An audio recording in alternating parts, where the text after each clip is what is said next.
welcome to FACEHAMMER. It's me, Russ the Face, and I'm joined as ever by Byron. Hello, how are we? I'm good. Really good, because actually today is pre-order day, and we've been lucky enough to be sent a lovely Broken Realms LAKOR that will look backwards in my screen, because there you go, webcam magic. Pretty one. This includes a lot of turquoise artwork, guys. Not that this is going to be an artwork review or a fluff review or anything like that. You do not have to worry about any spoilers whatsoever, because my knowledge of the fluff could probably fit onto a footnote of one of these Warscrolls pages, to be honest. So in what we do on our channel, if you're new here, is we talk about all things match play, Age of Sigmar. So we're going to be concentrating on the Warscrolls, the changes, the new stuff from a match play tournament point of view. And we're just going to talk through the rules, and we're not going to write any army lists or do anything deep analysis on it. We'll give you our overview and our thoughts. Just the nuts and bolts of the book in this one, isn't it, basically?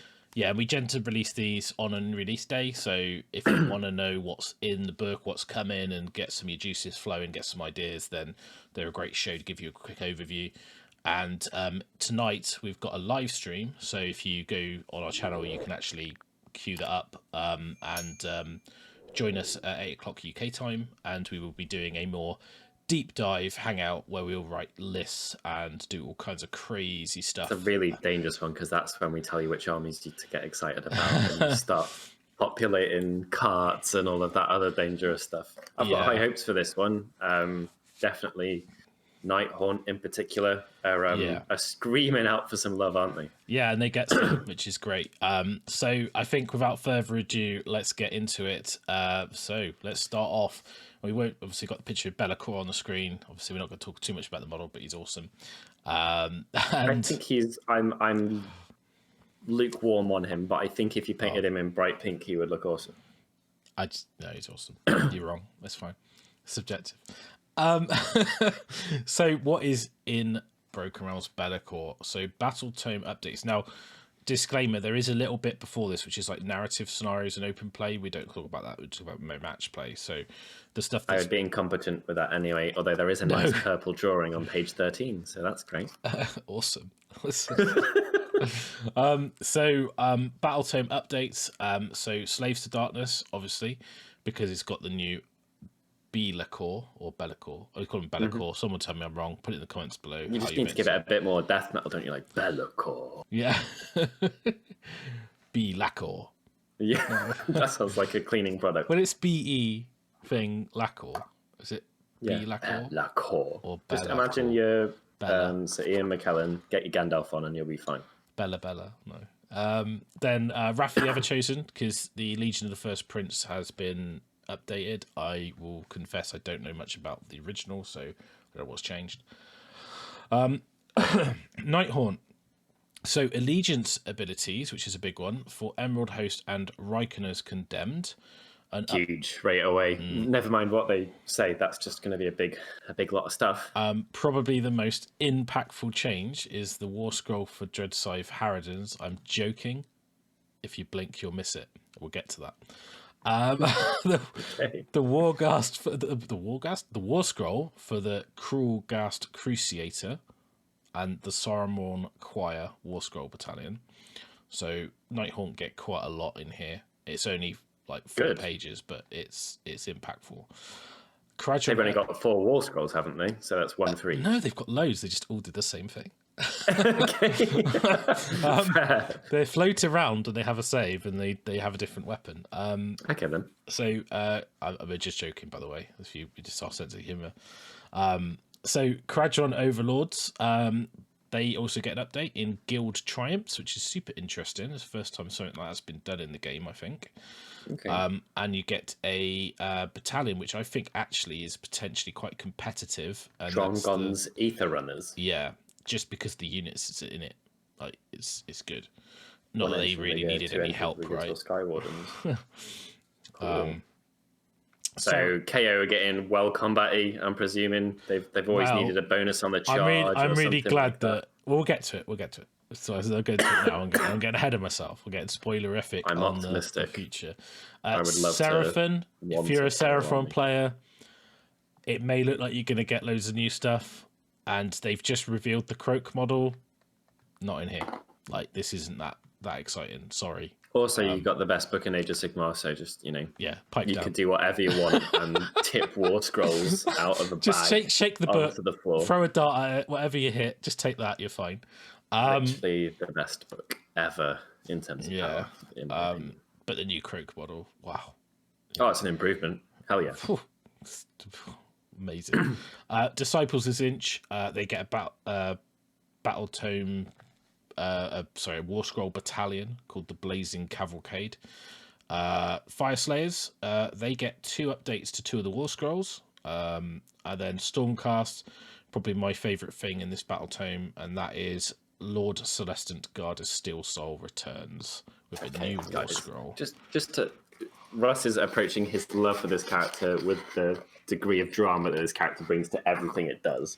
Look at that. I mean, superhero. If you're gonna turn up, just you've got to turn up in style, right? He was born at 12 out of 10 insanity, wasn't he? That's just how he approaches everything. I do have to read the background because I've read Marathi, I haven't got around to Teclis yet, and I am really interested to see what happens and why he's in the book. He's got a feature, right? So and I'm a big fan of the Hallowed Knights Black Library novels. One of the few I've actually read by Anthony Reynolds, so they're pretty good. Where are we starting then? Let's give people Josh Reynolds, Anthony's his brother. Let's show him my age. So LAKOR, why don't we start with a big boy? All right then. So for those following along at home, page 94. Yeah. So LAKOR, the Dark Master, has got a new Warscroll. So this is significant. Like, he's changed a lot.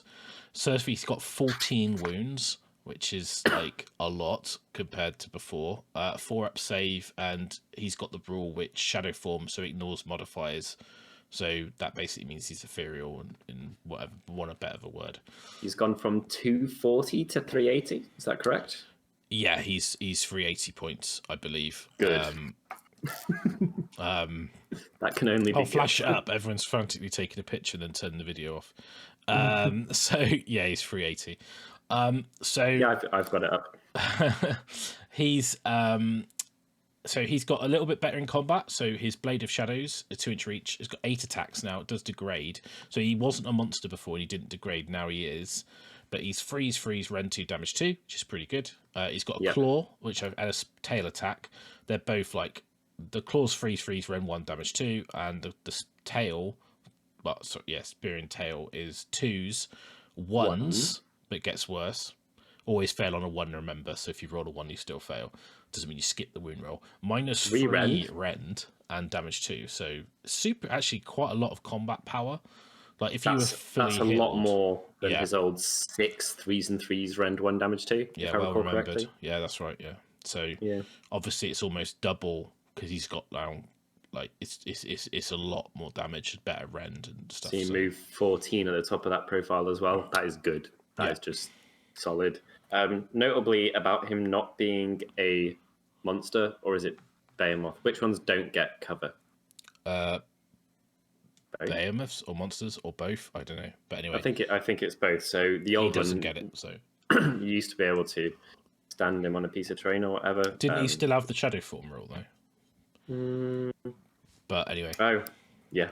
So but anyway, LAKOR. So he's got more wounds. He's faster. He's now a monster. He's got better in combat. Now, big change is Aura of Dark Majesty. So once per battle, at the start of the enemy hero phase. You mean the Dark Master? Yeah, what did I say? Aura of Dark Majesty. Okay, that's not what I said. Where did I get that from? That is a rule for someone. Wow, there you go. Anyway, the Dark Master. So once per battle at the start of the enemy hero phase, you pick one enemy unit on the battlefield. Until the next hero phase, at the start of each phase, including the phase it was picked, you can roll a dice. On a 3-up, it cannot move, shoot, fight, use command abilities, chant prayers, cast spells, unbind, or dispel. So you're rolling the dice, not your opponent. Yeah, but it's just great because like the old rule was you picked before the battle, so if LAKOR died and you could still do it. But what's good about this is it just shuts. It's one roll, shuts you for the whole phase, and it affects the model in every phase until your next hero phase, I believe. Yeah. So if they're going to looking like they're on for a double turn, you could potentially get 2 turns worth of value out of this. Powerful. I mean, anyone playing the Gash or a Death Star, but particularly the mega heroes, this is awful for. But like casting. Yeah. I mean, imagine if you did it and you're going into a battle round roll and you win the roll and you just give them the turn because you've still got LAKOR on. Yeah. It's like it's just so good. I mean, I know it's only on a free app, but you roll it in every phase. So if they want to move to get near you, they've got to pass it. If they want to charge you, they've got to pass it. Then if they want to fight you, they've got to do it right. Yeah. I don't know what the odds of that are. So you've got a 33 or a 33 or it's really high. Yeah, like it's really high. It's like it's pretty much guaranteed. Like you should get one of them. Right. So and because it's I think it used to be on a 5+, I think. So it's like so it's really, really strong. Like, you know, and I know it used to be your opponent had to roll a 5+ to do anything, so it's the same mathematics, but it's just coming from you rolling the dice, which is a bit less awkward, to be fair. And it says you can as well, which is also somewhat interesting. If you've got a sneaky plan and you want someone to charge, you want them to move, but you don't want them to charge or fight. So you're like, I think that's awesome. Yeah. You know, you just give people that decision, that temptation. Or you might. It's kind of cool. Yeah, I like it. It's good. Then you've got Lord of Torment, which is if an enemy unit fails a battle shock test while within 12 of the model, you can heal D3 wounds. And then Shadow Form, which we talked about, and he's a wizard. He got 2 spells, and his spell Enfeeble is really good. So it's on a 6. An enemy unit within 18, subtract 1 from their wound rolls until the next hero phase. It's a good spell. It's insane. Yeah. I have got an idea for a Slaanesh army with a Fiend Star with LAKOR and Glutus. So guys, he stayed under. He didn't skip to, like, historically 420 and 440 have been amounts that these characters have fallen at. He's 380, which definitely isn't 400, so he can be an ally in all the armies that could be an ally. And he is not a bad option, particularly if your army's a bit squishy and a bit underpowered. So I guess that's right. Russ is talking about Slaanesh. Yeah. Just play Lumineth. No. So tempted. And then you've got an update to the Legion of the First Prince, which is the allegiance that's in Wrath of the Everchosen. For those that don't know, Wrath of the Everchosen adds a load of Chaos allegiances. So if you play Slaves to Darkness or Demon Army, it's probably worth picking up. It's 100% worth picking up. Yeah, because it adds a lot of power, especially to the sort of the demonic legions. So when you pick the Chaos Allegiance, you could say it'll be the Legion of the First Prince. So basically this is your army allegiance. So it gives you these abilities. So you get First Damned Prince, so you can reroll hit rolls for attacks made by LAKOR woes within 18 of at least one friendly unit of the following type: Bloodletters, Horrors, Plague Bearers, Demonettes. In addition, before you allocate a wound or mortal wound to LAKOR, pick one friendly unit within 9 of one of those war scrolls, and on a 4+, it's allocated to the unit instead. So he gets a 4+ bounce. Pretty good. Yeah. So it makes him doubly survivable.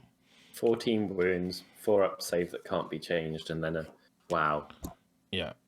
Stuff like this is now rarer in the game as well because you can't have multiple after saves. Remember, guys? So it's not like when you used to be able to have a Vermin Lord that somehow had like a 3+ armor save, then a 5+, 5+, 5+ ward. Like this is a big deal in Age of Sigmar now.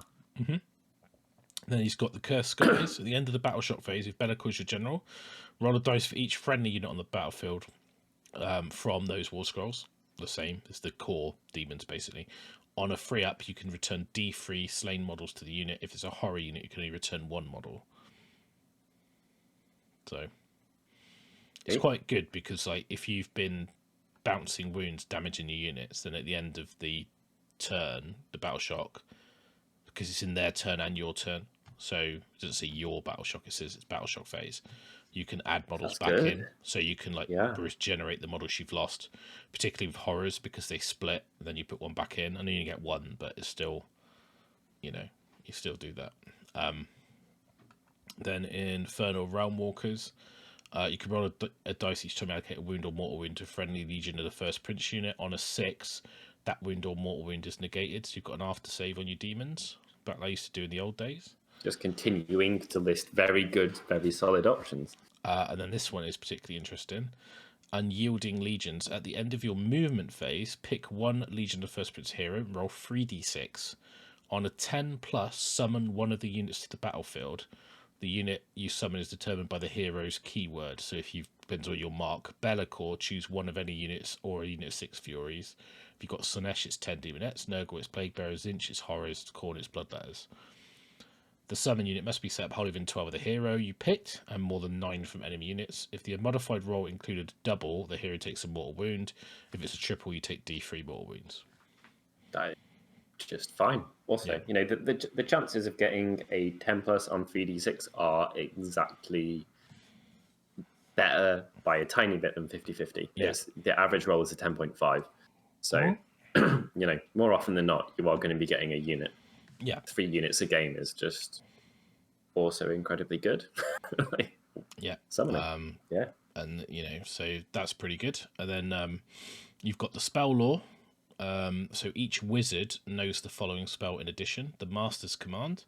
On a 7, if you successfully pick one friendly legion of the first prince unit wholly within 12 of the caster, till the end of the battle round, if a model for that unit is slain by attack made by a melee weapon, that model can fight before it's removed from play. So it's okay. Bad, yeah. Depends how buffed up they are. Then you've got command traits, Scions of the Ruinous Powers. So Primordial Commander. You pick this general to these are obviously the traits. If you pick the general to summon a unit using the Yielding Legion's battle trait, add 1. A 9 on 3d6. Yeah. Is it good odds? Have you got to have, are these all, you've got to be Chaos and Demon keywords. So that's interesting, because that stuff like, there are units that have the Demon keyword that are not just pure Demon, right? I was just thinking about that, returning models. Or the fight when you die thing.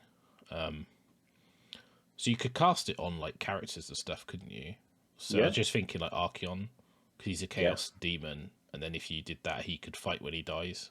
Yeah. So I was just thinking about it. So yeah, it's not a bad option at all. Just my brain was whirring, because I was just thinking what the army can actually put in what it, does like it count? Stuff like Pascoil, Blight Lords, and things like that. But Ruinous Aura, add 1 to rolls for the Infernal Realm Walkers battle trait made by Legion of the first Prince units wholly within 8 of the general. That is a 5 up ignore. Alright. Infernal Charge, reroll charge rolls for friendly units of the first Prince wholly within 12 of the general. So I think the second one is the absolute winner. Yeah, it's good. I'm just trying to wonder, if LAKOR's your general, you wouldn't be able to use any of those, would you? But does he have to be your general? If LAKOR is your general, so Curse Skies he has to be. Okay, interesting. Anyway. Ruinous Aura is the outright winner there, I guess. Yeah, I think it's good. Yeah. Yeah. It's I think they're all okay. Like, I think this 8-inch range wholly within is quite small, but yeah, it's probably the useful one. It is small. It's just my thinking would be the first one, you still have to roll some dice to happen, and you might want to pick another hero to be the person who's summoning. So there's 2 ifs there. That's enough for me to stop reading. Second one is just solid, even if it is slightly restrictive, and very often you're going to bodyguard heroes or back them up with something. Third one is solid depending on the type of army you're going for. If you're going for a super, aggressive charging army, reroll charges is underrated, I think, as an ability. It could be quite efficient from a command point of view if you have a particularly bad charge phase. Yeah. So it's good. I used to, if that said reroll runs as well as charges, I would be rating it a fair bit higher. That used to be my favourite trait to use in my order army. Yeah. Then you've got the 4-fold blade. Pick one of the bearer's many weapons. If the unmodified hit roll for an attack is a 5, it does D3 mortal wounds on the target and the sequence ends. That's just good. It's okay. As long as you've got a lot of attacks. Yeah, I mean, it's on a 5, which is quite nice, because it's like, Yeah, it's way not, better than not normal. on a 6, which is nice. Armor of the Pact. So reroll save rolls. For melee. Yeah. But still very good. Yep. Saint Skin Banner. Subtract 1 for brave of enemy units while they're within 9. Okay. So not really bothered about this that type of thing, unless you're leaning into some like ghetto crazy mercenaries, flayers like Scream Army or something, I don't see this as being particularly hugely useful. And the first 2 of those are really good. Yeah, it's quite interesting. I think it's nice to have a allegiance around him. Yeah. You know, I don't know how like competitive it would be, but it's There's nothing on that page fun. that looks awful. Yeah. Well, you can still take Greater Demons, right? You can still take you could take Fiends in it. There's loads of stuff you can do with it. I don't know. I think particularly with Nurgle, just getting to poop out Plague Bearers is, that is never going to be a bad option in an objective-based game. And often these armies struggle with redeploying their troops after they've done, like you'll have one teleport spell or something in armies like this, but you struggle to cover all the bits of the board you want with troops that are, the most efficient, which is a lot of the infantry that aren't crazy fast. This is a way to just get to blob them around where you like. So pretty good. Yeah, really. and at the end of the day, it's an objective-based game, right? So being able to put new units down and heal units and keep LAKOR alive, and he's disruptive. You only need to stand on things and survive, which is why the Rhinosaur might be quite good. But I think if you're running this, you run LAKOR as your general, like 100%, every time. Just because like some of the abilities only work if you have LAKOR, and only if he's your general for the Cursed Skies, which is the heal units on a 3+. Okay. So I just don't think you would run it with a normal general, so I don't think the trait would come into it. But Ruinous Aura does make that a little bit of a decision, because you could make someone else the general to have that and not have the return D3 models, but I think you will, because why wouldn't you? Like, it's just seems like so much more important. So anyway, that's it for Chaos. Quite compact. Yeah, just a lot, really. I mean, LAKOR change is massive because obviously it's like he's no longer budget 1+. He's no longer like 240 points, always include a core, which is what we used to call him, but always take a core. Lists now start at 2,000 points for so many Chaos armies when they used to start at but he's 1760. He's still good. Right, I still would take him. So I actually quite like that he's gone up in resilience. Well, it's like my damage in my slaves army. Like you don't really have, and this will sound bonkers. You don't really have like that monstrous hero. Like you've only got. People used to run Manticores and stuff like that. Sorcerer's Lord on Manticore, and they were it's just like a poopy wyvern. But they're not very good, and like he's actually good, and you're like, actually he's fast and he's good and he's a monster. So in my slaves army, I like the fact that he's more points, but it's only, what is it, under 140 more? It's like worth it. It's like dropping a Chaos Lord or something, or 10. Let's face it anyway, if you look at 2 spellcasters in the game, he was up there with the best in all of Warhammer. You've gained 2 inches of move, a couple of wounds, more damage, some extra abilities, and 120 points to have a just think of him as an incredibly well-priced wizard who's not shit in combat, and he's a great demon now, isn't he? Basically, and I think I think for me, like my slaves army, I quite like the idea of having a centerpiece that's big as well, because my army was quite flat and blobby. He fits aesthetically. Also, his spell is sick. So many people like that, you're like, oh, he's got a spell and it's like on a 8+, pick 1 unit and they can re-roll a battle shock test or something that you're never going to consider. His is amazing, just period. Yeah.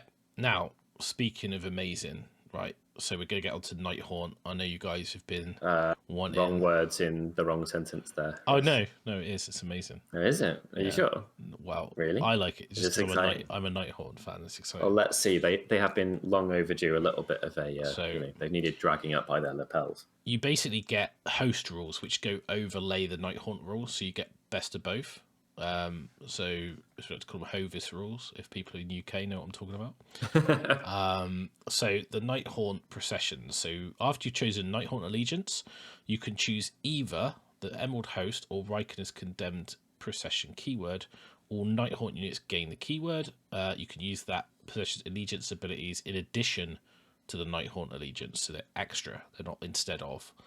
Okay. If a unit already has a procession keyword on its war scroll, it cannot gain another. I don't think that's going to come into it, but they always have that on there. The Emerald Host. Okay, so this is Lady Alinda's special one. So after armies are set up, but before the first battle round, pick one enemy hero. For the duration of the battle, just subtract 1 from save rolls for attacks that target the hero. That's sick. That's so so cool. Like -1 hit no save, range, no range, restriction. No restriction. And it doesn't even say pick a hero on the battle. It just says pick one enemy hero. Ah, great. So yeah, you don't even have to be set up on the battlefield for you to use it. So ultimate flexibility. Amazing. So all we need now is some way to protect Alinda because she was like paper. Well, and this is going to be good. It's like you've read this. I haven't read it. I still got my plastic here from 20 minutes ago. So the Knights of Regret. So add 1 to the attacks of melee weapons used by Hex Wraiths that made a charge move. In addition, they're not quite use really. Yeah, and I think Death Riders is a great formation with the Black Coach, and they've got Death Riders in. Hex Wraiths in. And that basically means that you're getting an extra bonus for them. But also the most important one, and anyone who's played with Alinda knows the pain of her, that she's like a mortal wound Gatling gun that dies to a stiff breeze.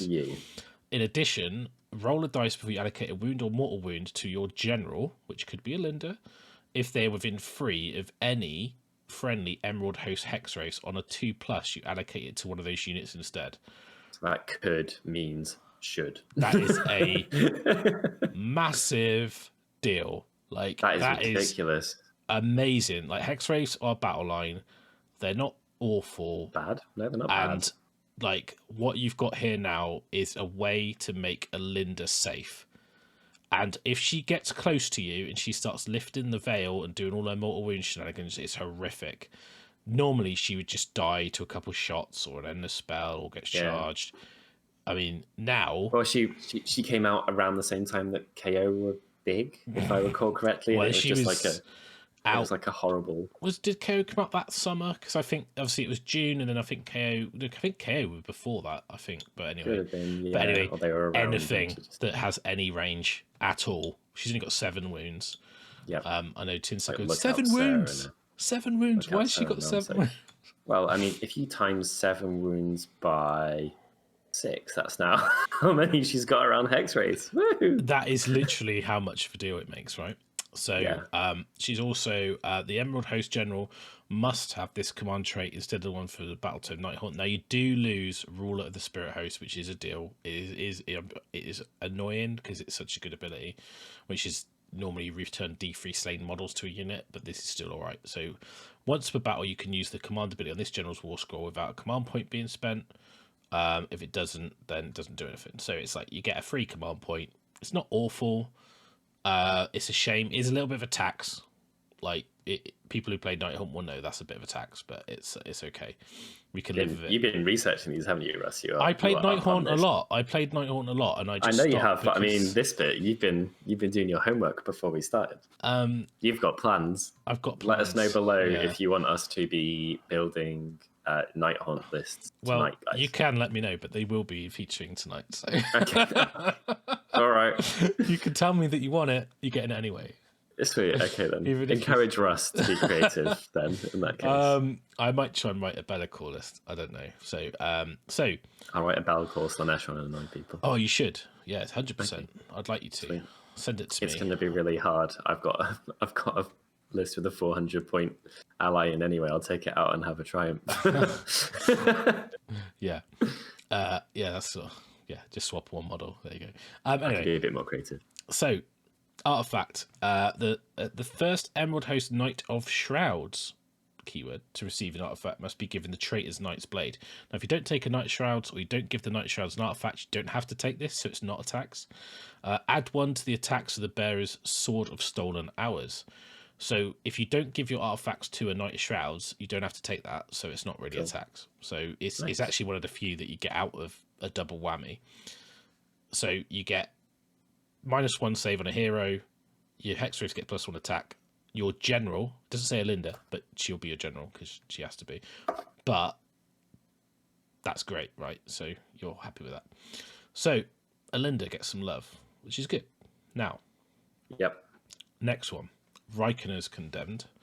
So Reikenor the Grimhaler is my favourite Nighthaunt model. I think. Is he the horse with candles? Yes, he snuffs out the corpse like candles. He's awesome.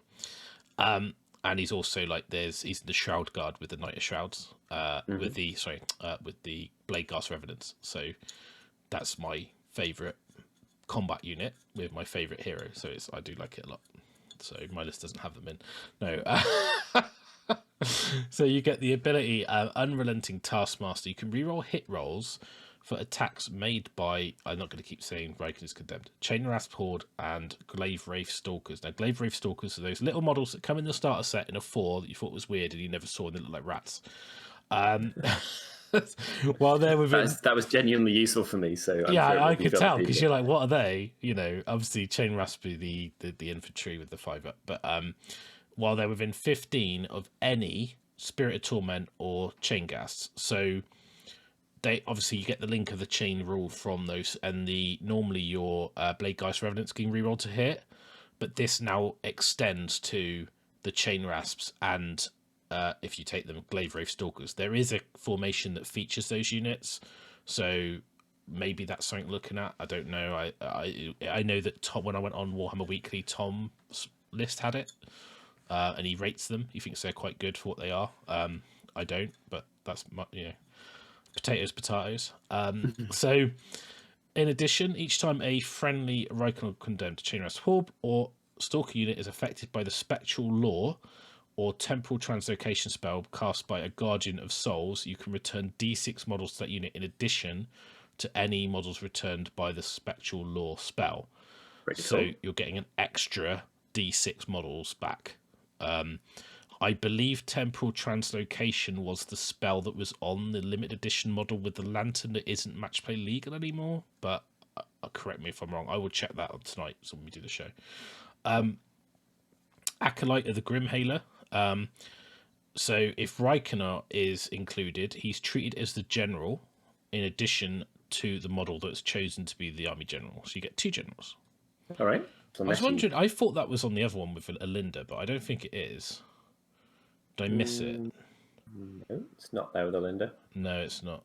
Well, that was a bit of an opportunity missed there. I don't know why you get it for one and not the other. Anyway, that would have been quite useful because especially with that. Anyway, it doesn't matter. You're having your cake and eating it. I know. I want all the rules.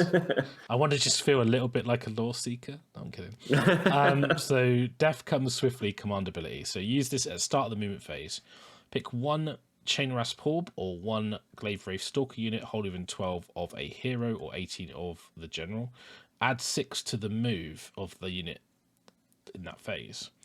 So being able to move your Chain Rasps an extra 6 inches is quite big because like they're 6-inch and fly anyway, so they get a 12-inch move. 6-inch fly battle line, and it's a horde, and then they're going to be, you get to reroll to hit if they're within range of a hero. It's pretty good because it's just good for board position, if nothing else. It's also just so much better than turning a run roll to a 6, right? Yeah. you could spend 1 point and get that, or you could just never consider that ever again in your life and do this. 1, you're not running so you can charge, and 2, it's a 6. Yeah. So it's like nice. And the artifact is the corpse candle, so he gives his most capable commander with a corpse candle, a single one, so he can snuff it out. So it does the same as what his does, really. So that's you either basically pick an enemy model, and they take a mortal wound. They take a mortal wound, and you get +1 to cast, or you hit yourself, and you take 3. You take a mortal wound, and you get 3 to cast. And then the other one is you can do it that you do a model, and then you take mortal wound enemy model. You get +1 to hit, or you can do it to yourself, and you get +1 to hit and to wound. So depending if you're a combat guy or a caster guy, depends what you'll do. but you have the choice. So it's quite good. Quite cool, flexible. It's nice just to be able to poke someone with a mortal wound sometimes. Yep. Because like sometimes, and that's what I like about Reikenors. Sometimes you're just like, I need to kill this model that's got a wound left.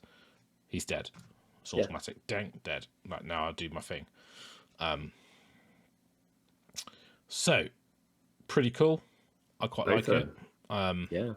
For me, I think the Emerald Host is super, super, super, super good. Because it allows you to run a Linda and not be scared. What, making a fragile model 6 times more resilient is a bonus?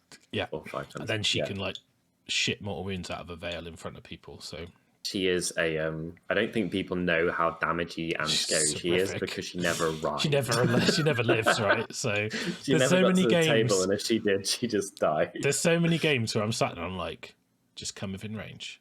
Like AoE mortal wounds, mortal wound beam, come within range. And then you get within range. You're on a 2+, you take D6 mortals, roll a 1, great. Then she's dead, brilliant. Put her in the bin, great. Sweet, yeah, wonderful. Not anymore. Yeah, she was she's like 300 points or 280 or I can't remember. 240, I think. She's down to 220 now. So, okay. I think something like that. That sounds like a bit of a bargain. It is now, but before, cheaper than Alfarian. Yeah. Maybe not. I don't know. I think she's 220. She might be 240. I think she used to be 280, maybe. I don't know. So, yeah, anyway. 280, I think makes sense. Dread Scythe Harridan's get an update. Now, this change is so small you might miss it, okay? So don't get too excited. So they are basically exactly the same. The only difference is the Slasher Crone is 1 in 5 models can be a Crone instead of the leader. And you get +1 attack. So if you've got a bigger unit, you can have more models that have +1 attack. There is one more change. That isn't just it. It's almost it. The other one... Yeah, I know. You're excited, aren't you? The other one is Murderous Bloodlust. So what it used to do was add 1 damage to the attack if you roll a 6. But now it's 2 hits. And now it does 2 hits. So less bookkeeping, slightly better. A couple more attacks. Don't get too excited. So, if you like Tyranids in blankets, then they're for you. But if you're not into it, then because they got Scything Talons, I can never get out of my head. I see it. They just someone's got a. Do you know like when I won't tangent because it's a review show, but when I used to work in GW and you see a kid do a conversion where they stuck Tyranid bits on something, it just reminds me of that. I'm looking at the picture on page 101 and yes. So the next is the brand new Nighthaunt Hero. Ooh. Can we stop and just talk about how cool his hat is? Oh, this model is so good. He is brilliant. Their aesthetic is incredible anyway for all of the army, pretty much, apart from Tyranid weird bits. I mean, I jest. They are still pretty cool, but they are like very unusual. But the Crawlgrass Cruciator is awesome. He sounds friendly. He sounds like he's into pain, mate. He's into the pain. He does. So he's got 6 wounds and a 4-up save, which 6 wounds is quite good because I think most have got 5. So he's got a shooting attack. Yeah, standard move 6. He's got a shooting attack, 4 attacks, freeze, Ren 2/1 damage, 12-inch range. He's got a melee attack, 4 attacks, freeze, Ren 1/1 damage. Now, doesn't sound amazing, right? Can't like pain that much. He's ethereal, obviously, but his ability, the empowering excruciation. If any wounds or by this model's torture, so it's his range attack, are allocated to an enemy model and not negated, he becomes empowered until next shooting phase. The Deathless Spirit's battle trait negates wounds allocated to friendly Nighthaunt units wholly within 12 on a 5 instead of a 6. So that's your ignore save. So the good thing about his range of his weapon is 12, okay? And when you come up from the Spirit Realms, you're 9 away. Yep. So you can come up and then shoot, and then you irradiate this buff and you charge past him and you stay wholly within 12, and the unit charging has now got a 5-up invulnerable save. He can also be used to, if you run your chain rasp up and he's in the middle of them, it's quite not. You can always just summon them from the spectral realm anyway with him, so you could just set up next to them. Yeah. So if you fail the charge, you've still got a 5-up. I mean, I know you've got to do a wound. You've got to do a wound, but it's 4 attacks, freeze, rend 2, damage 1. I think you'd be quite unlucky not to do a wound with that. Yeah, you would. I mean, also if you're worried about failing charges and wanting to be resilient, if you're stood next to the unit with a hero, you can reroll that charge. So there's nothing that is anything but good about that combo. Yeah. Points? So I think he's quite cool. How many points is he, Byron? 120. Not an amount that made me sad. In fact, that sounds, just solid, basically. I think he competes around, because Spirit of Torment's 120. I think Guardian Souls is 140. So he competes around those levels. So I always used to try and have a Spirit of Torment and as a Guardian of Souls, and he's now going to compete in that space. So yeah, I think he's decent. Like I like him. The model's cool. Badass. It's pretty cool. Sweet. So now we've got the Saruman Choir formation. So this is Lady Alinda, 1 Dreadscythe Harridan's unit, and 2 Myamorn Banshee units. Now, this again has got the Eternal Handmaiden rule. So roll a dice before you allocate a wound or mortal wound to Lady Alinda from the battalion. If she's within 3 of any units of the battalion on a 2+, you must allocate it to one of those units instead. Those wounds cannot be negated. So that's basically the same rule as the other dudes on the Hex race, but it's all the other units. And because Myamorn Banshees are quite nice in terms of their damage output as a follow-up attack, they're actually and they get bonuses to unbind. They're actually quite a good unit to be around her. Yeah. It's a shame you've got attacks of the Harridans. I see it as attacks. I might be wrong, but and then, this is where I thought she had this. So the Unrequited Queen. If this Harridans are only 19 points, so it's tough, okay. That's not too bad, it's not. Yeah, not too bad. Yeah, they might have come down. I think they might have come down. 5 of them for 90 and a horde bonus at 320. If you have 20 of them, which I don't think you would do. No. And then you've got the Unrequited Queen. If this Warscroll battalion is included in Nighthaunt army, Lady Alinda is a general in addition to the model chosen. So that's where you can do that double up. So if you took the Saruman Choir in the Emerald Host, you can have 2 generals. And then I thought you could do it. When I read it, I was like, am I missing something? And then that allows you to do something. I can't remember what it was. You could take the Lord of the Host command trait basically on the other character and then she your can actual general. Bring Spirit Host back. No, you don't. You can't take that trait, but that's just you get because you have to take Lord of the Host, which is the command trait. But if she's your general, she obviously can't have traits because she's named unique. Yeah. But if you have that battalion, you have another hero who can be the general as well, so you can use it. Otherwise, normally you wouldn't get that free command point. Yeah, so it's a small thing, but it's quite cool. But I mean, the formation's not bad. One thing Nighthaunt don't have is a lot of good formations. So if you're going to take a Linda anyway, it's not too bad. I think it's quite cheap. The Harridans are just they're a screen if you're not particularly excited about them. 120, fine. Yeah. So it's okay. And it gives you more units to bounce wounds to. So it means that even if you take like a unit of 10 Harridans just as a screen, it's like 180 points to give her 10 extra ablative wounds. It's not terrible. Is Alinda's bring back units ability only viable if she is the general of the army then? She has it as well, didn't she? No, I thought you were talking about the command trait rule of the Spirit Hosts. So no, I can't remember what her rules are, what she does. I think she does have a comeback ability. Let's just double check. Yeah, it's worth checking because people. I think you're right. Put her on the table now. She does have it. I did actually use her. I do actually have her painted. She was in my army list cool. for an event. If anyone wants to see one of my favorite pieces of artwork that GW have ever done, where is she? I think it was like page 11 or something. Everything about that model is just so cool. Is that the one when she's going up the steps to Nagash? Or is that a different one? It's like portrait and it is like quite tall. Yeah. Oh, I don't know where it's gone. But everything about that model is just brilliant. I cannot fault a single part of it really in any way, shape or form. Yeah. So I don't know if she does. Page 38. Really she close has to a 11. command ability. So use the command ability in your hero phase. If she's general on the battlefield, if you do, return one slain model to each summonable Nighthaunt unit within 12.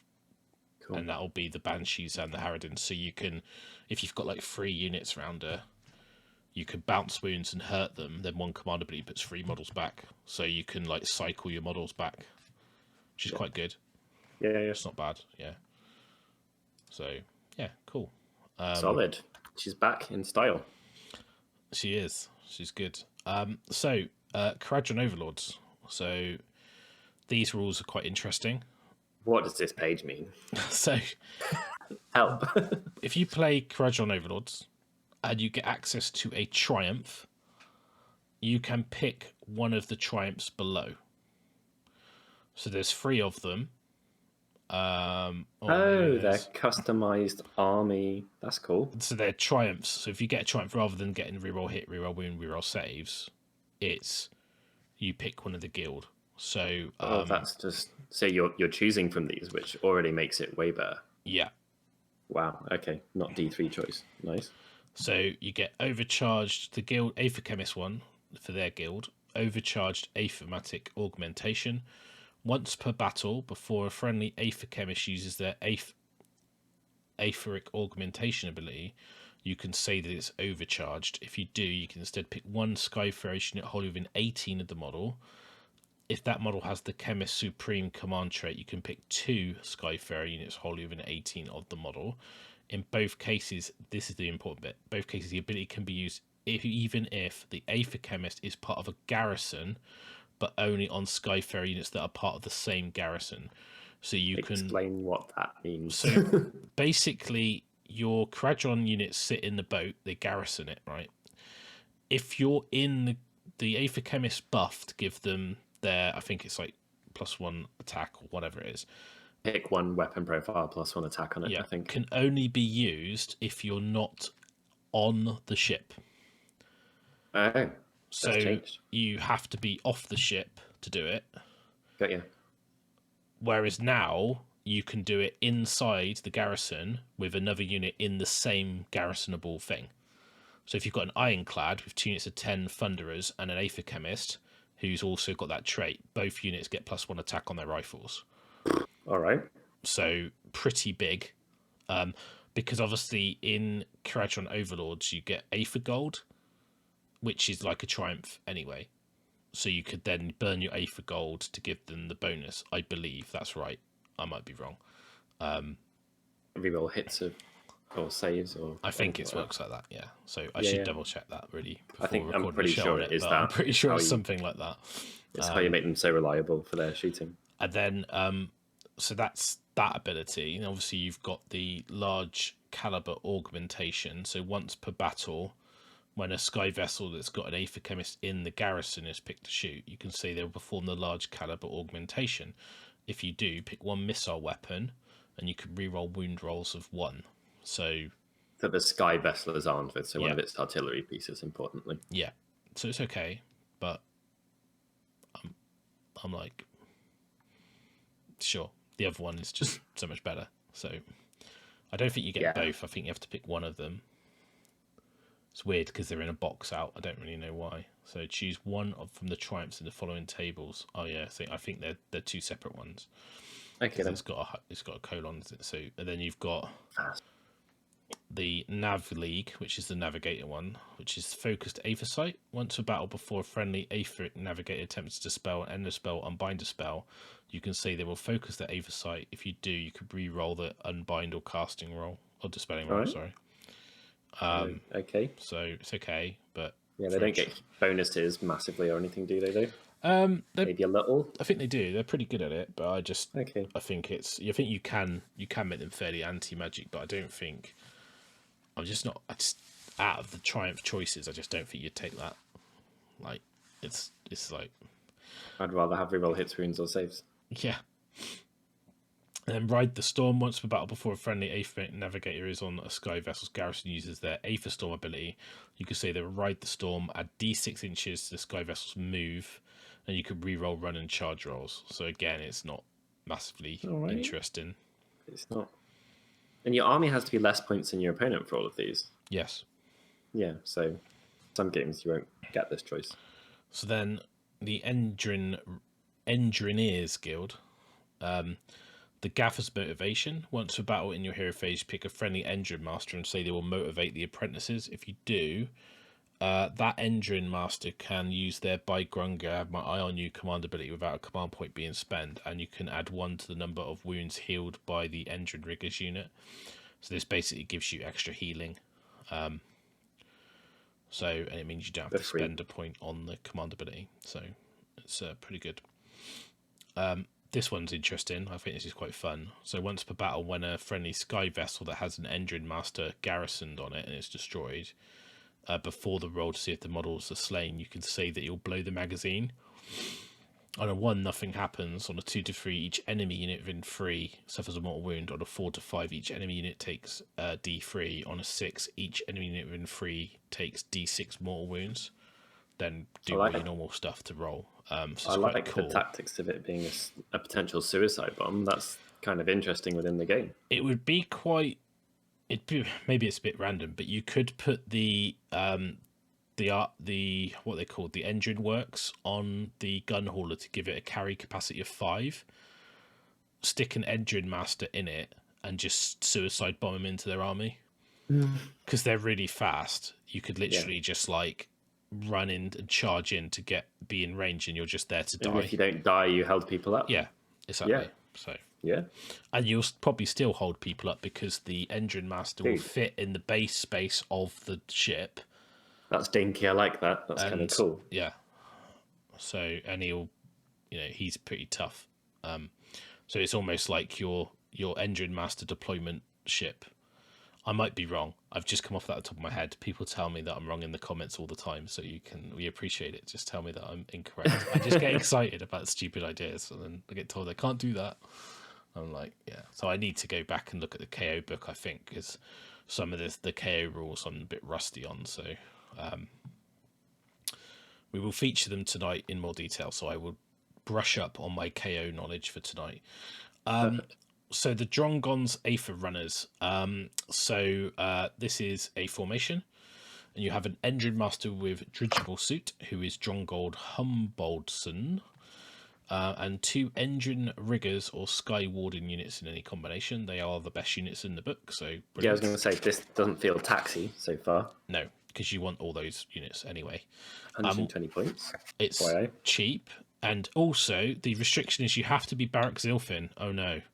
Which is the one that everyone takes. So, I know not everyone takes it. I know other people take things, but Barrack Zilfin's very competitive, so it is seen on tournaments quite a lot. And then you get the ability Fastest Vessels in the Fleet. Add 3 to the move of units in this battalion, which is awesome. Great, actually. And then in addition, at the start of your movement phase, each unit can basically power up a Sky Vessel to give it a 3-inch extra move. Oh, but there's nothing wrong with that. I know you can do the hitches thing, you can fly high and they can jump, they can go with it, but this allows you to almost just move normally and probably get into places you couldn't before. They got a 12-inch move anyway? So it goes to 15. Solid. Is it, because I'm unfamiliar with the book and stuff, is it a bit of a tax that the engine master becomes a unique named character and you can't put stuff on him? Does that feel a little bit. I think you've got the Iron Sky Command formation, and then but that's got lots of you can have lots of engine riggers and you can have an ironclad, but there's a few formations that have got gun haulers and frigates and stuff in, but you don't get access to him as a character. Yeah, and you don't get access to the units of wardens or riggers you want. So what this formation allows you to do is keep your drops low, but add those key units in. These units can be quite big as well, can't they? This can actually take up quite a lot of points in your army without it being attacked. You make those big. I think it's 9s. It might be 6s to 12. I think it's 12. I think they come in threes, don't they? Yeah, I think it's 3 to 12. So, and they're 120 points, or they maybe drop to 100 or something like that. I think they are. They were 100. They've been floating around, bobbing around at that level. Let me just have a quick look. Assuming that Warscroll Builder is correct. So they're 100 points, and 12 is the max. So yeah, so you can have you could have basically 800 points of infantry plus your hero, who's what is he? Dirigible suit 190. So you could almost have over 1,000 points to your army in one formation. So it's, and they are good options. Just to like, it's a bit extreme to take them in 12s, but they are solid. Yeah, and I think Iron Sky Command allows you to take 3 heroes. So you could potentially have 3 heroes, and all of those can have artifacts. So you wouldn't be a tax, but it is a bit of a tax. Okay. Because there are some really good artifacts you want him to have, like one of the bomblets, the phosphorate bomblets are amazing. They're so much fun. You just roll a die, keep rolling dice until you blow stuff up with mortal wounds. It's brilliant. Always fun. Yeah. Anything with that type of mechanic is always brilliant. But still, good. It's actually something you might use in your lists. Unlike, okay, Seraphon players, get ready. Strap yourselves in. Are we skipping the bound things? I'm doing that now. Oh. And we're about to skip them. Bound spells from Forbidden Power for Seraphon. So basically, they're just called bound spells, but they're exactly the same. And all bound spells are, for people who don't know, is Seraphon who cast endless spells. They have a bound version, which means your opponent doesn't get to move them. Like if they're predatory, they only affect. They're like tied to the Seraphon army, so you can't. So it's got access to Laukon, Soulscream Bridge, Horrorghast, and Shards of Valakar. Yeah. So they now get bound versions, but whatever. Next. Don't worry, it's coming, guys. It's coming, Seraphon players. Dinosaur time. So you have the Celestial Stampede, which is for the Thunder Lizard allegiance thing. Which is the fun one from their book, in my opinion. Yes. And you get a Stegodon with Skink Chief or Star Warden Iktu, and 1 Engine of the Gods or Stegodon, and 1 Bastillodon. Now, they're all solid stuff in that army. None of that is bad. The thing about this is that you get an HD. Obviously, the Skink Chief can't have artifacts. He's a named character, and they must be from the Thunder Lizards. The Star Warden Ik-2 is the Prime Warbeast command trait, even if he's not your general. So he does have a trait. And then you get this Lance of Cosmic Power. So this is a bit weird, this. So once per battle at the start of the shooting phase, you can say the battalion is going to shoot the Lance of Cosmic Power. You cannot make Cosmic Engine rolls for the units of the battalion, which is like the engine roll for the celestial thing. Yeah. And then also you cannot use Trove of the Old One technology command ability, which allows you to shoot again with the Bastillodon. Quite a good ability, that one. Yeah. Instead, pick 1 enemy unit within 24 of Star Warden Ik-2 and roll 1 dice for each Engine of the Gods from this battalion within 24 inches of that unit, and roll 2 dice for each Bastillodon within range. And on a 2+, for each 2+, they take D3 mortals. So it's basically 4 dice maximum. On a 2+, on each dice, they take D3. So it could be 4 D3 mortal wounds. So it could be quite good, but it's not. The other things that you're missing out on are good. Yeah. Because the Bastillon shot and shooting that twice and rolling the engine are quite big. Yeah. It's 140 points also. But there might be a time where you just really need to kill a thing. Definitely. And it's the best way to do it. So yeah. I'm not that sold on it. I think it's a lot of points for what you get. Still getting over the wording for each Engine of the Gods from this battalion. There's only 1 Engine of the Gods. Is Stegodon with Skink Chief, Star Warden? Oh, it's not an engine, is it? Sorry, I thought that was an engine. Okay, yeah, so just 1. So yeah, so it's 3 dice, 3d3. Nah. Okay. Nah. No. Move on. No. Guys, just rump your dinosaurs into battle in just have 140 points of useful things. I have 140 points of more dinosaurs. Yeah. Okay. Tzeentch players. Again, sorry, this isn't going to be that exciting. You get Atrazan's Blazing Cavalcade. So you get a Fate Skimmer, Herald of Tzeentch on Burning Chariot, 1 to 3 units of horrors. They cannot combine to more than 30 models, which is bit weird, but I guess that's to stop people having like 90 horrors in this. Yeah, convince me that this is worth 150 points. Go. I won't. I will not convince you. The FACEHAMMER Herald of Tzeentch on Chariot is a unique named character, and they must be an eternal conflagration. And So you get shooty PP one. Yeah.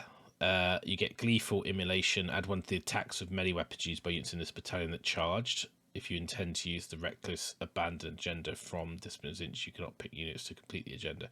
So +1 attack is like on horrors is like okay, or a FACEHAMMER is like whatever. Like they're not charging. What you doing? I find often these units end up, it's the shooting attacks you end up more excited about. Oddly, yes. With these units. So if it was shooting attacks, it would actually make more sense. It would. The Opus Infernus, he knows Tzeentch Firestorm spell from Disciples of Tzeentch in addition, and he can add two to the casting roll. That's all right. Yeah. So that's not worth 150 points. No.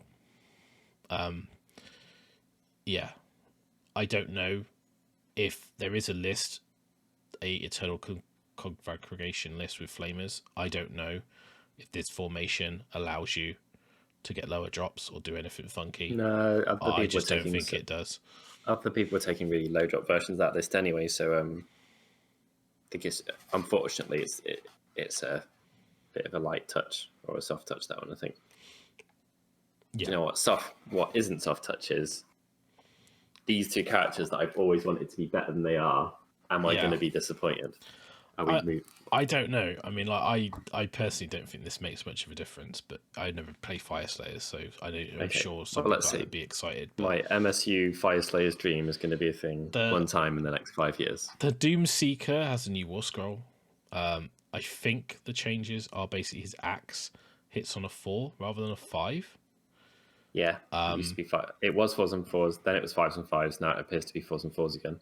And he has a slight change to Oathbound, which is basically he goes at the start of the first battle round, pick an enemy unit, swear to destroy. At the end of the combat phase, if there's models within 3 of that unit and has fought no more than once, he can fight, but only fight that target unit.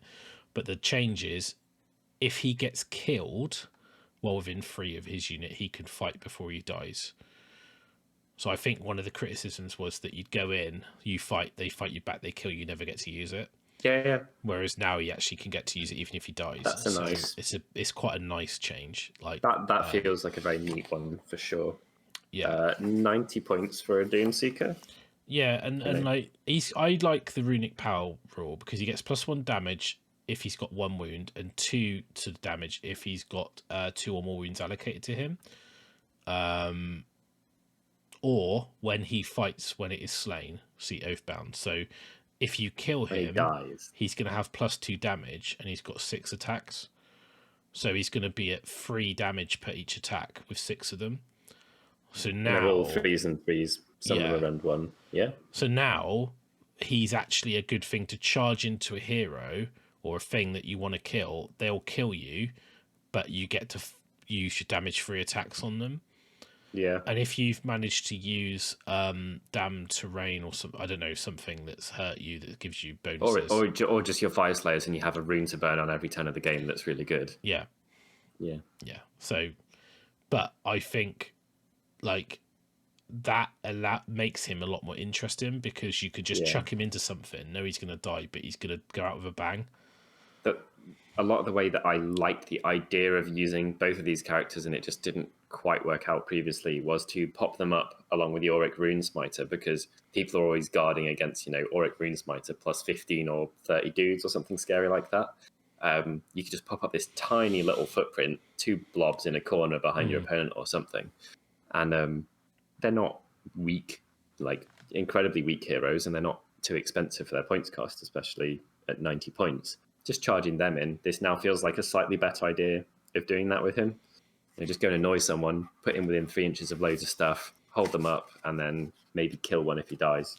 I think it's cool that it leans into the he's going to kill it, he's going to seek his doom, and that's fluff and rules combining nicely. It's good. Yeah, it's a nice change, elegant. The Grimwrath Berserker has got some updates. So all right, Throwing axe. He's the one I'm most interested in. Hitting on a 4. It's all good. Wounded on a 4. So he got the dead but not defeated. So I think these are the same, these rules. So end of the combat phase, if he's within 3 of the enemy and has fought no more than once, on a 2+, he can fight again. And then he's got dead but not defeated. If this model is slain and has fought no more than once, it can fight again. Grimwrath Oath. Now, at the start of the first battle round, pick one of the following oaths. This rule applies until the end of the battle. If your army includes more than one model, you cannot pick the same oath more than once. Okay. So you've got one, which is I will cut down the priests of Grimnar's enemy, where you get to add 1 to hit and wound rolls for attacks made by this model, and 1 to the damage of those attacks if the target is a priest and does not have the Fyreslayer keyword. Priest actually covers more models than people think, and obviously you do get to pick this in the battle, so that's not as poopy as it sounds, I don't think. No, exactly. You've got I will guard them in my life. Pick one Fyreslayer hero other than this model that does not have the Magma Droth keyword.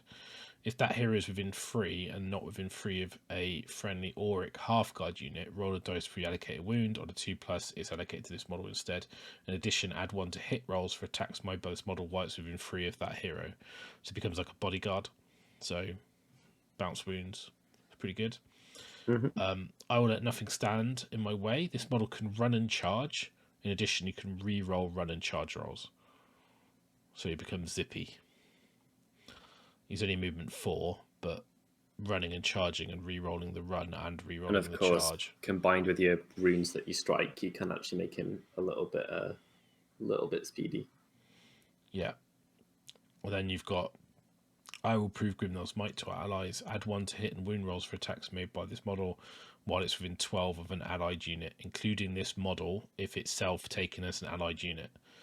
So if you take him as an ally in another army that can have Fyreslayer allies, then you can use that and he'll always get +1 to hit and wound because he's always within 12 of himself and he's an ally. Yeah, that's cool. So it's pretty cool. That's nifty.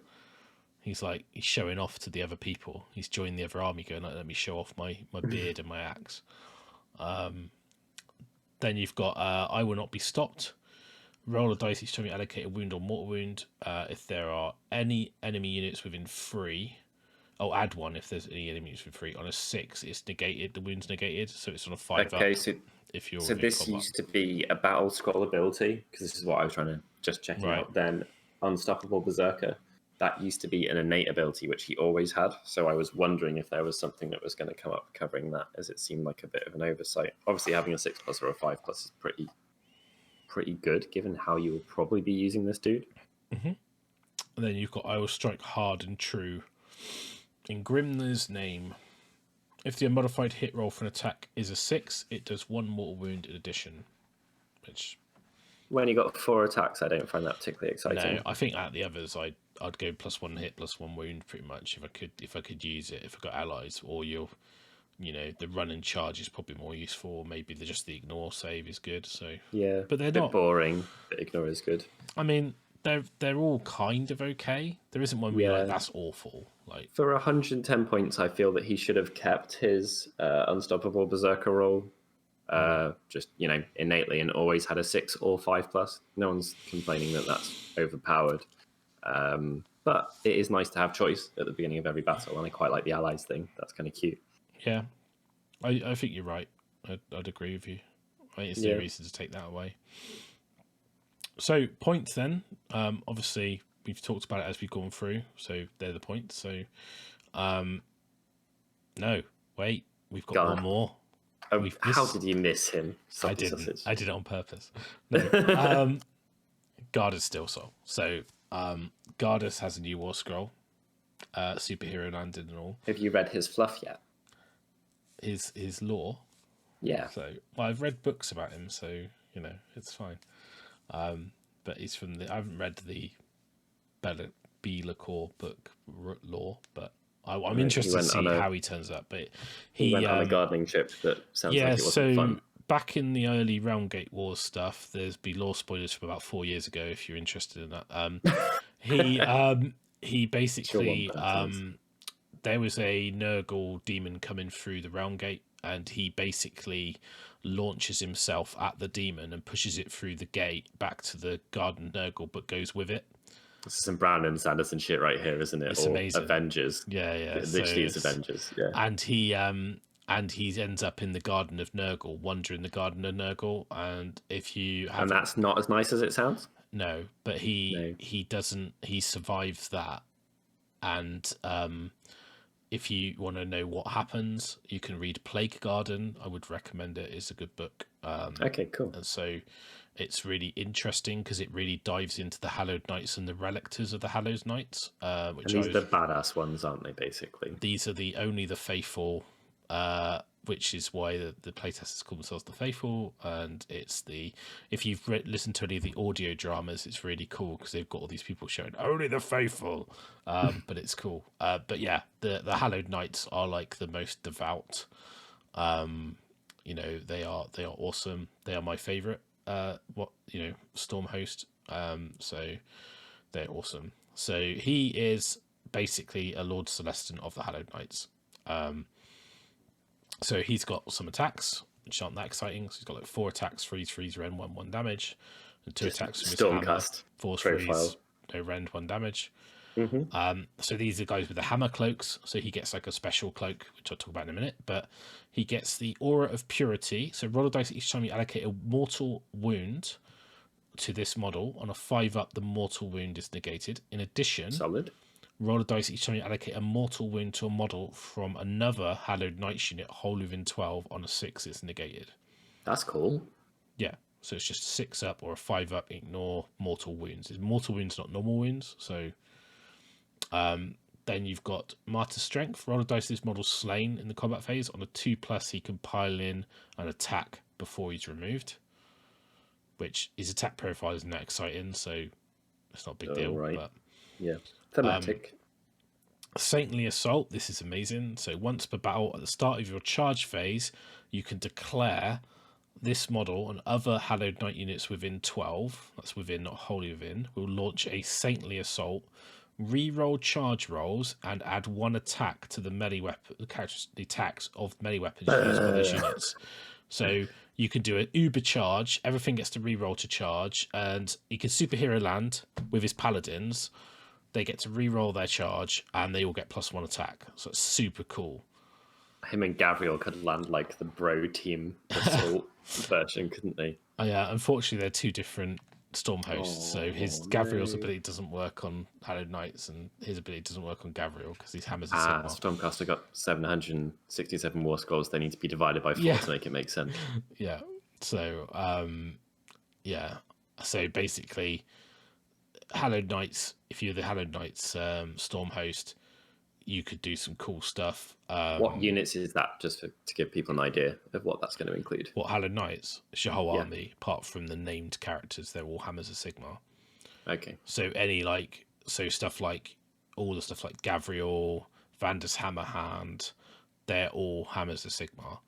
Okay, so you'd be picking, to make the most of this ability, there's several things there that have multiple attack profiles, and you'd be getting +2 attacks a model instead of +1 attacks a model with them. Yeah. Cool. So you could do it with Dracoffs or, anything like that if you wanted to. So the Stormcast, just their champions in their units have got pretty amazing weapons. Getting 1 more attack with those is awesome. Yeah, I mean, they've got lots of combat units. Any of them that are in the Hallowed Knights host would go well. If you landed, you're -1 to be hit as well, aren't you? So you're going to go in hitting hard and then not being hit hard back, which is just... He's almost like a Vexler Banner reroll charge ability. It's just there innately on him when you do that. Get a model, but you get +1 and attack. He's got a swishy cloak. Yeah. And his cloak is in the shooting phase. He can make D6 storm magic strikes. For each strike, so you roll... pick 1 enemy unit within 16 on a 4+, to take a mortal wound. So it's basically just the hammer cloak. So you roll, but because it's not a shooting attack, you can run and do it. You can do it in combat as something you're not fighting. Seems not bad. So it's a couple mortal wounds chipping away. I think the normal Celestin has the same. I bloody love it. Yeah, I think the normal Celestin has the same rule. It's just the same. It has. It's and he's got the command ability Furious Retribution. So you use this at the start of the combat phase. Pick a friendly model with this command ability within 3 of an enemy unit. Add 1 to hit rolls for friendly Stormcast units wholly within 12. when they attack the same unit. When they attack the unit, basically the same unit That's cannot a combo. So him +1 attack, reroll to charge, go in +1 to hit. So, which basically means a lot of potentially 2s to hit attacks. Yeah, it's pretty good. I mean, especially when using like retributors that hit on freeze, it's like he's quite the package for like the utility gimmick for 110 points, right? He does a lot of getting a blob of your army into combat and making them hit hard. Yeah, I mean he's really good. So sweet. 110 points unique Celestant. The model's awesome. It comes with a helmet as well, and you could just paint him as a normal Celestant if you wanted to. In case you don't want the angry librarian. Don't you dare to spoil the books. Yeah. So, but yeah, Gardus, he's a badass. I love it that they've got a model for him. Super happy about that. So, are you going to write a list for him? I'll give it a go. Yeah, I'll write one. Sweet. I'll have a look at it. I think I'll prep one for tonight. So, yeah, but that is all the rules that for match play in Broken Realms LAKOR. So feels like a little bit less than the last one of these we did, but we did get completely assaulted with all the rules and then 3/4 of a full battle tome. Well, it had all the Lumineth in, right? Yeah, basically. So it was like a Lumineth battle tome plus some rules. I think like out of the Broken Realms books, I think it's probably the least impactful. Because Marathi had Marathi in. Well, so, yeah, I mean, and obviously the Idoneth changes, and they were pretty big. I think if you're a Nighthaunt player, there's some nice stuff in there. I don't think it moves them up in the particular like superpower level, but I think it means that Alinda now is worth having, and Alinda list could be competitive. I think before that was more of a soft choice. Here's some options. I think the Fyreslayers, I don't think it matters the changes. No. I think the only thing that matters is a Doomseeker becomes a good ally. Yeah. Because I think for 90 points, having a hero that can basically kill whatever he charges is, because he gets to fight when he dies is pretty good, because you can't really ignore him. No, you can't. He's a bit slow. So if you're with an army that, is going to sit there and wait or wants a baby, he's just a hero. The hero doesn't have to be from your army to be useful or allow you to reroll charges or stop you from taking battle shot tests or anything. If you just want a cheap babysitter that people might be a bit worried about, he's not a bad option there. But, if you're running some movement shenanigans or teleporting that isn't specifically for targeting your own race, like that could be quite cool too.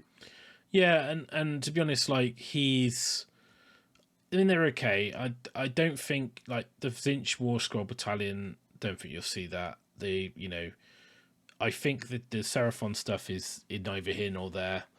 The feels a bit like the OBR battalion from the last one. Yeah, that was pointless.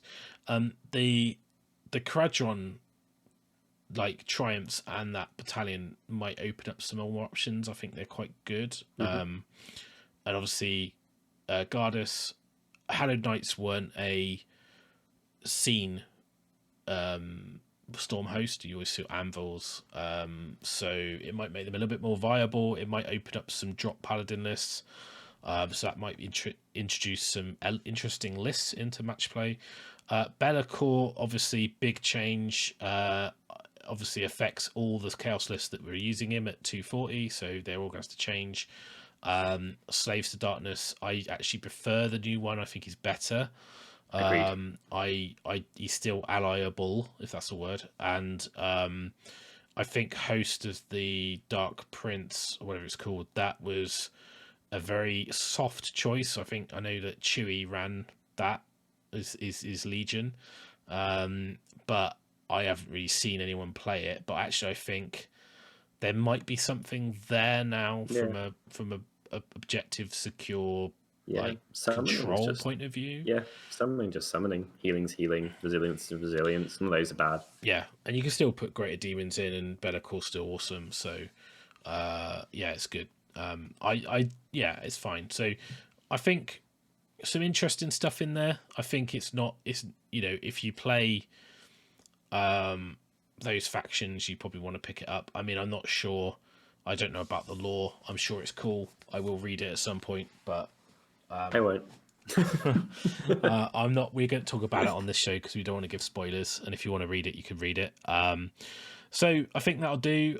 Tonight we've got a live chat. So if you want to join us, you can ask questions about the book. We'll write some army lists. We'll do some live list tech. And if you've got questions about how does stuff interact, or just want to pick our brains, then come join us.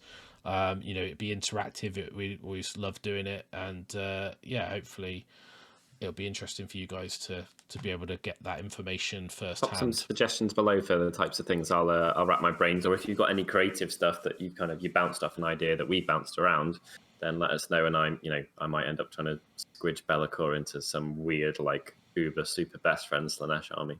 That could be a thing. Actually, you could probably do like a 4 model army with a keeper, Glutus, LAKOR, and then really minimal core. And I still don't think it would be awful. No. Okay, that's an interesting one. I'll have to think about that. Yeah. So thanks for watching. If you like, hit the like, subscribe. We're almost at 2,000, so hopefully by the time this video's been aired and people are there, we were at 2,000. So it'd be a nice little milestone for us. Let us know in the comments what you think. And thanks for watching, and we'll catch you all later. See you, guys. Bye. Bye.